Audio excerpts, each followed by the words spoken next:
told it's dangerous. I was told, Al-Shabaab have the areas, you know what I mean?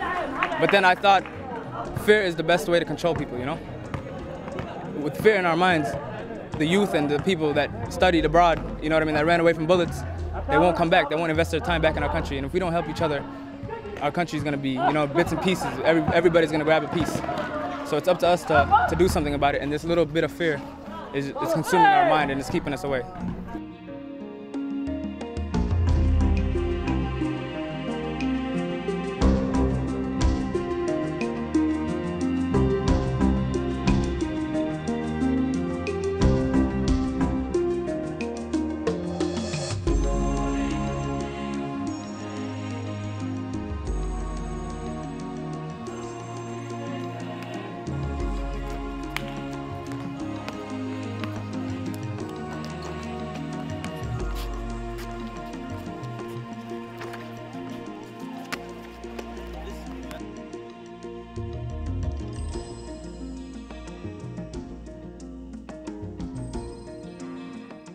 Since I've been back, I've seen what they don't really show on cameras. I've seen a lot of peace.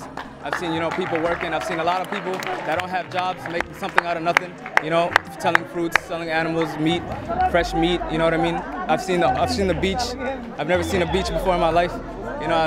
So I've seen a lot of things. The weather is beautiful.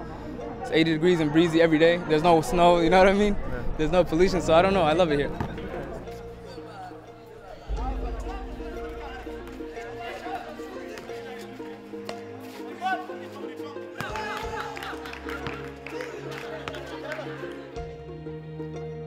Sports has always, throughout time, helped the country get out of a certain setting, For example, South Africa, when there was apartheid and whatnot, rugby is what really, got them out of that and what really united the whole country.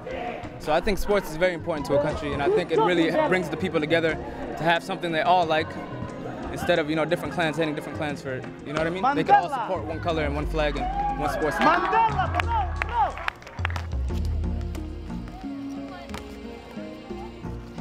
I've actually seen a couple of the ladies here practicing, and that's really big because where I'm from, even though it's developed, I haven't really seen a lot of Somali women in sports.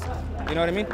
So it's really like a culture shock for me coming from such a developed area to really see ladies fully covered playing a sport and really they're baking in the sun here and they're still coming out.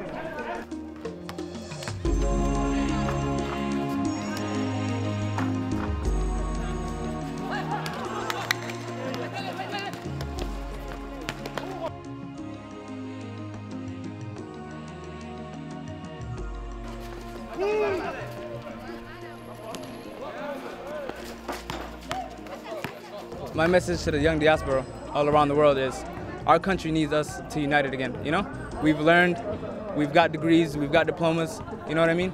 We've learned health, we've learned science, we've learned whatever we learned. Our country hasn't learned anything for 22 years. They're still stuck in 1990.